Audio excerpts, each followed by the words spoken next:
was, maybe he'd be able to put it right. Had someone recognized him? Had he said something to give himself away, some stupid slip that he hadn't noticed, but which they'd picked up on? He replayed all the recent conversations he'd had, but nothing came to mind. He was too professional to make mistakes, too careful, too scared. He knew two of the men who'd brought him down to the basement. One was Scottish, the other Brazilian. He'd known them both for almost 2 years. He'd drunk with them, whored with them, on occasions almost felt that they were friends.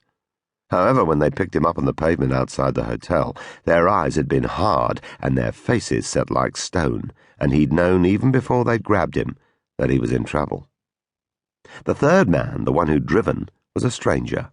Hispanic, jet-black hair that had been swept back, and high cheekbones pockmarked with old acne scars. The driver had kept turning around and grinning at him, but like the other two, hadn't said a word during the drive to the villa. Initially, the man had tried to bluff it out, to make a joke of it.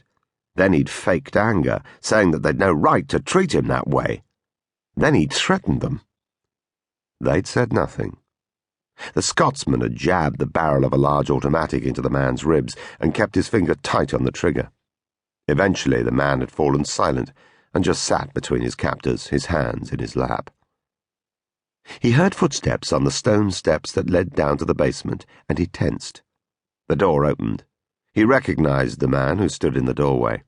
He was a shade over 6 feet tall, with chestnut-brown hair that was unfashionably long, pale green eyes, and a sprinkling of freckles over a nose that had been broken at least twice. Dennis Donovan. "Don't get up, Andy," said Donovan, and laughed harshly. The Brazilian appeared at Donovan's shoulder and grinned, showing yellowish smoker's teeth. Donovan and the Brazilian walked into the basement and closed the door.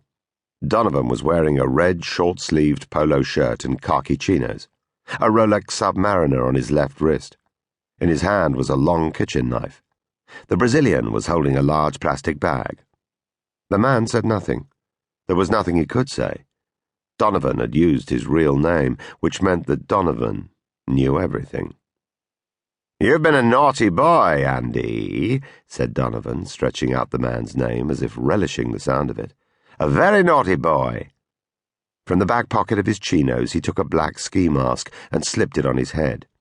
He walked past the man so close that he could smell Donovan's aftershave, and bent over the video camera. He pressed a button and then cursed. "Fucking new technology," he said. "Ever tried programming a video recorder, Andy? Bloody nightmare. You need a PhD in astrophysics just to set the timer. There we go." Donovan straightened up.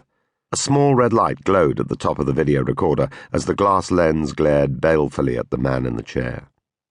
Donovan nodded at the Brazilian, who'd also put on a black ski mask. Donovan tossed the knife to him in a gentle arc, and the Brazilian caught it deftly with his free hand. The Brazilian advanced towards the man in the chair, flicking the knife from side to side, humming quietly. The man struggled, even though he knew there was no point in struggling.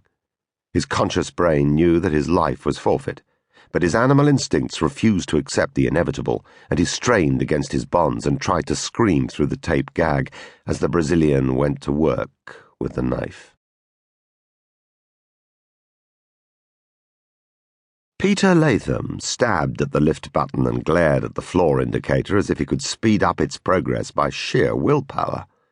He shrugged his shoulders inside his grey suit jacket and adjusted his blue and yellow striped tie.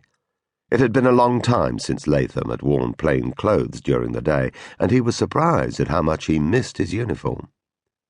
The briefcase he carried was the same one he carried into work every day at New Scotland Yard, a present from his wife of going on 25 years.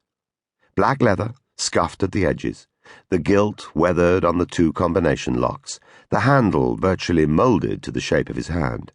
It was something of a lucky talisman, and he planned to keep it until the day he retired. The lift doors opened and Latham stepped inside. He pressed the button for the 5th floor, but the doors remained resolutely open. The hotel was advertised as 4-star, but the carpets were stained and threadbare, and there was a tired look to the place, like a faded actress who'd long given up on her agent ringing with an offer of work. It was in an area that